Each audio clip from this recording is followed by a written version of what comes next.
pwede kang kumita dito ng hanggang 243 pesos. Hello mga kasari, ako si Lisel Domdom, ang inyong tinderang taga Batangas. Ayan, dahil dumadaan sa tindahan natin ng tagtumal at tunay namang hindi yun may iwasan, kaya naman marami sa atin ang naghahanap ng ekstrang mapapagkakitaan. Alam na alam ko yan mga kasari dahil ako ang isa sa mga nag-a-approve ng mga post nyo doon sa group natin, sa group of Sari-Sari Stores and Retailers. So araw-araw may nagtatanong ano pa kaya ang pwedeng idagdag sa tindahan ko para madagdagan ang kita ko. So ito, sakto itong isi-share ko sa inyo dahil hindi nyo na kailangan ng malaking puhunan. Ayan, kumurot lang na kayo ng konti dyan sa tinuboy nyo sa inyong tindahan. Dahil sa halagang 88 pesos, pwede nyo nang madagdagan ang inyong negosyo ng isa pang maliit na negosyo. Diba? Gusto nyo yon? So ito, pwede din pang big time business dahil kung ikakarir nyo ito, talaga namang kikita kayo dahil pwedeng doble o triple ang magiging profit nyo dito. Kaya naman, excited na akong ipakita sa inyo ang in-order kong Siksik DIY dishwashing liquid. So ito na nga siya mga kasari. Ito yung in-order ko sa Shopee. So dalawa siya. Ayan, bubuksan muna natin. So ito na nga mga kasari, nabuksan na natin ang ating parcel.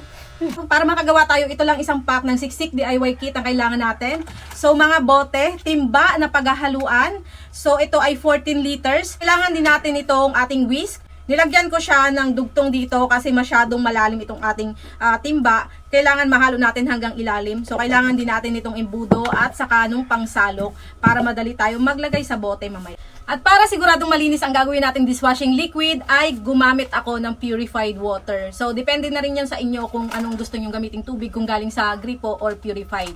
So mamaya i-compute natin kung magkano ang naging puhunan ko dito at magkano ang pwede nating tubuin. Itong Siksik DIY dishwashing liquid kit ay lemon scent. Grabe mga kasari. Pagbukas na pagbukas ko ng parcel ay naamoy ko na agad yung amoy niya. Sobrang bango. So ito kahit bata ay kayang-kaya itong gawin kasi premix ingredients na ito. Hindi mo na kailangang maabala maghalo ng iba't ibang ingredients dito. Dito 3 steps lang ang gagawin natin. So ang una lang natin gagawin ay mag-prepare ng 14 liters ng tubig at ihalo yung nabili nating DIY kit.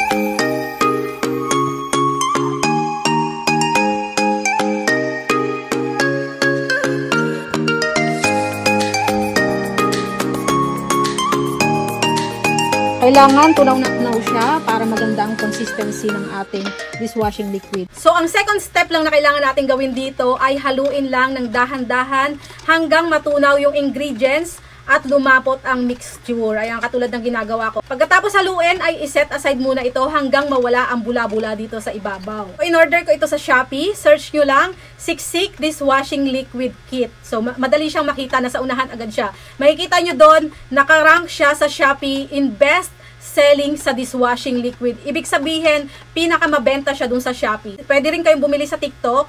So, ilalagay ko na lang sa comment section ang mga link ng shop nila. Pag umorder kayo, pwede kayong pumili. Ayan, depende sa budget nyo. Meron sila doong premium na 3.7 liters na halagang 88 pesos. At meron ding premium na 16 liters na nagkakahalaga ng 249 pesos naman. Iramdam ko dito sa aking panghalo na malapit na siyang ma-dissolve kasi parang may mga asin siya sa ilalim. So nararamdaman ko kakaunti na lang yung mga butil sa ilalim. So doon mo malalaman kung talagang dissolve na yung ating dishwashing liquid. At sobrang lapot niya na mga kasari. Yan. So ayan, tingin ko ay natunaw na natin at tapos na nating haluin to. Hey guys, ngayon ay 5:53 na ng hapon. Galing na ako sa bayan. Yan, nakapamili na ako ng mga soft drinks at saka ng frozen foods. Nakabili na rin ako ng pang-ulam sa Save More. Pero ito, mabula pa rin siya. Hindi ko alam kung may naglaro nito dito habang wala ako. Siguro may naghalo-halo. Kaya mabula pa rin siya. Siguro, hindi ko to siya masasalin ngayon sa ating mga bote. I-overnight ko to para matanggal yung mga bula. Kasi bago mo isalin sa bote, dapat totally wala siyang kabula-bula. Pero kanina, almost 30 minutes ko siya na nahalo. Kasi nakagawa na rin ako nito dati. So, yung instruction, parehas lang nung paghahalo. Yun nga lang, yung una kong ginawa, marami siyang ingredients. Hindi katulad nito. Isang ingredients lang yung kailangan natin dito. So, yung una kong ginawa, parang mali-mali pa yung pagkakasunod-sunod ko ng paglagay ng ingredients. Alas 6 na ngayon, 10 o'clock ako magsasara. At titignan natin kung titining pa siya. Hello mga kasari, ngayon yung kinabukasan na. So, overnight ay okay na yung ating mixture. So, ito na siya. So, ito na yung pinakahuling step na gagawin natin. So, niready ko na yung ating mga bote dito na paglalagyan natin. Pati na rin yung embudo at saka yung ating pangsalok dito. Umpisa na natin to para malagyan na natin yung 16 bottles.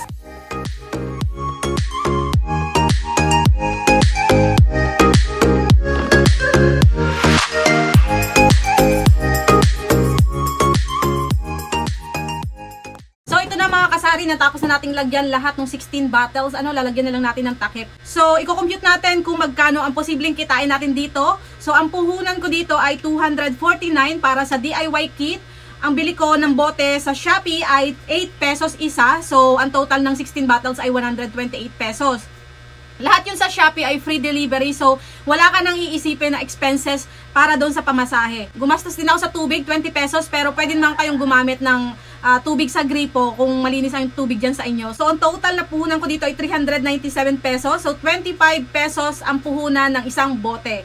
Pwede nyo ito ibenta ng 30 pesos pag wholesale. Mas mababa pero mabilisan ang benta. So, pwede nyo yung i-alok sa mga tindahan. Pwedeng retail din ito, 35 to 40 pesos. Ganyan kasi yung bentahan ng mga nakikita natin na ibang brand. Kaya doon na lang tayo bumase.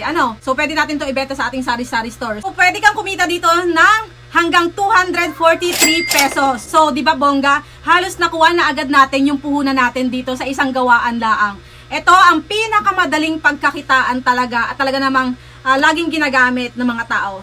Ito pwede nating lagyan ng sticker para mas magmukhang legit at mas mukhang mahal siya. So, sa may mga printer dyan, may printer ako, pwede ko tong lagyan. Gumawa lang kayo ng label na kung anong gusto nyong pangalan sa produkto nyo. Ayan. Nakaisip na ba kayo ng magandang pangalan? Kasi ako may naisip akong pangalan eh. Ako kasi itong ang naisip ko. Ayan, Dynamite Dishwashing Liquid. Pwede ba yon? Yan, inspired by BTS. Pwede pa, meron pa. True Clean Dishwashing Liquid. Dahil tunay namang makakalinis ng mga plato at mga gamit natin dyan sa kusina. Dahil yung tira ko doon sa timba, pinahugas namin ng plato, talagang effective talaga siya. So, hanggang dito na lang mga kasari. Sana nagka-idea kayo para madagdagan ang inyong sideline dyan sa inyong mga tindahan. Grind lang ng grind habang kayo palang yung nakakaisip na umpisahan yung ganitong produkto. Diba? Kasi di nyo malalaman kung hindi nyo susubukan. Di nyo malalaman kung magkiklik ito kung hindi nyo itatry. Kaya subukan nyo na. Yan, hindi kayo dito malulugi kasi sigurado ako, ikaw mismo. Sigurado ako araw-araw kang naguhugas ng mga gamit sa kusina. Ayan, salamat sa inyong panonood. Huwag kalimutang i-subscribe ang aking YouTube channel, Lisel Domdom. At huwag din kalimutang pindutin ang notification bell para maging updated kayo sa mga susunod ko pang mga videos. Salamat mga kasari, bye-bye. Happy selling, God bless. So ito na mga kasari ang ating nagawa. So nag-layout lang ako ng aking label. Ayan, ako nag-layout yan sa Canva. Sa gusto magpa-layout, pa-layout na kayo sa akin. Minimum fee lang, charot. Tapos, gumagamit lang ako ng cellphone sa pag-print. Kasi ito na yung ating na-print. So, kulang pa ito kasi 32 pieces. May nabili ng 3 pirasong ganito. Meron tayo ditong paper cutter. Ikakat na lang natin to para diretso yung ating pagkakat. Ginaya ko lang yung sukat nito dito sa mga binibenta kong dishwashing liquid. Ayan, ginaya ko lang yung sukat nila. Tapos dito natin siya ididikit sa parteng gitnang ito.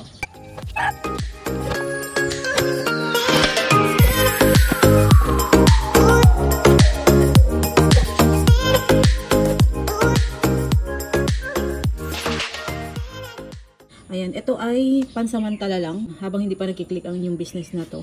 Ito kasi ay photo paper lang. Dapat ito ay may photo top para hindi siya kumupas. Kailangan yung sticker natin yung waterproof kasi ito ay ginagamit sa kusina. Sa ngayon yan pa lang para mas magandang tignan siya kaysa sa walang label.